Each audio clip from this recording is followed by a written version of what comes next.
2360 students. I'm making this video. I know that I said I would only do a video every couple weeks unless I had something important to talk to you about. So this week, you know, is Labor Day on Monday. So there will be no classes. You can still get into Tennessee campus to work on your stuff. So hopefully this will give you time to either relax or get caught up on stuff. So I just wanted to remind you that we're in Module 2. Each module will be for 2 weeks. So you will have 2 weeks to complete it. And you will see that I always tell you when everything will end, as far as when your quiz closes and when you have something to complete for me. So we're still working in Module 2. And remember, each module will be broken up into 2 lessons. So you have Module 2.1 and Module 2.2.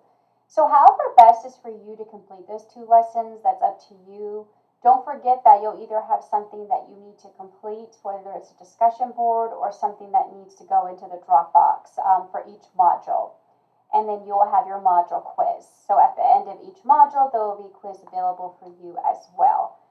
So don't take the quiz until you feel like you're prepared and you've had time to go through both lessons in the module.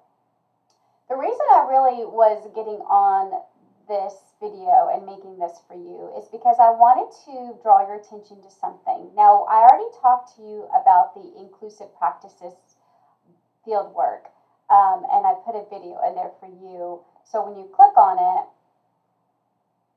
you're going to see that there's videos that go along, and then I give you an explanation video, of what I expect you to do, and then there's the directions and instructions and rubric for the assignment. So please go make sure that you look at that. And remember, this is something that I would like you to take time because you're going to have to watch these videos a few times in order to really complete the fieldwork practice properly.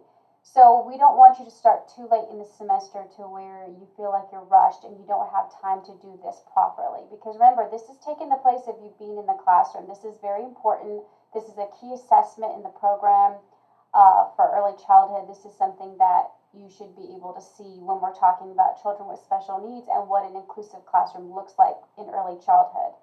So please make sure that you are watching that and reading the instructions. And if you have questions about anything, I know this is through Tennessee campus, but I'm more than glad for you to call my office phone, which I provided you with that number, or you can meet with me on Teams. So I'm here for you should you have any questions or need help with anything. So don't hesitate to reach out. The other thing I wanted to draw your attention to was the case study. So this is something that we're going to be working on, and we'll start talking about that in Module 3.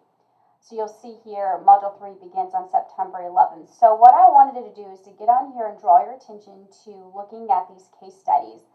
I don't want to get too much into it because I'm going to do a separate video talking about the case studies. But for now, I wanted you to realize that we are going to be picking a child case study. Now, these case studies, or these children, we use pseudonyms for the names, but the children's situations are very real.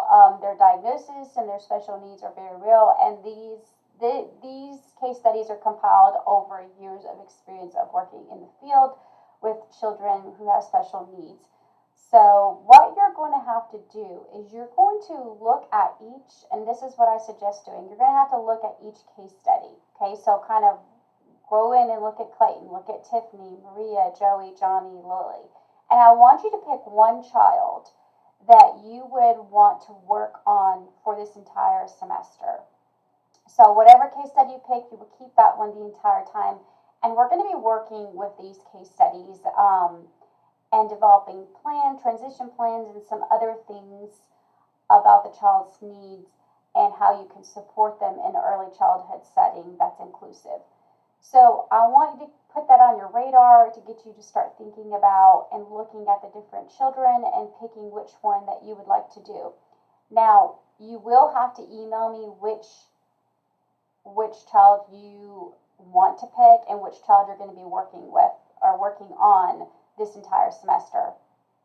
So if you read them and over the weekend or next week you figure out who you want, that's great. You can email me. And then on the course homepage, I'll make a list or a table that shows which student in our class picked which child to work with, so to speak, because you're not physically working with them, but you're working with them in terms of if this was a child in your classroom.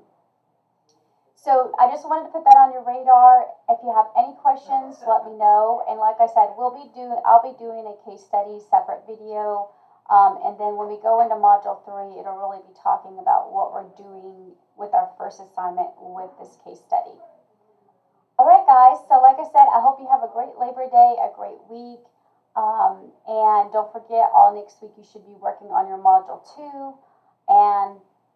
And if you have questions about that, you can, of course, reach out. All right, until next time, guys, take care.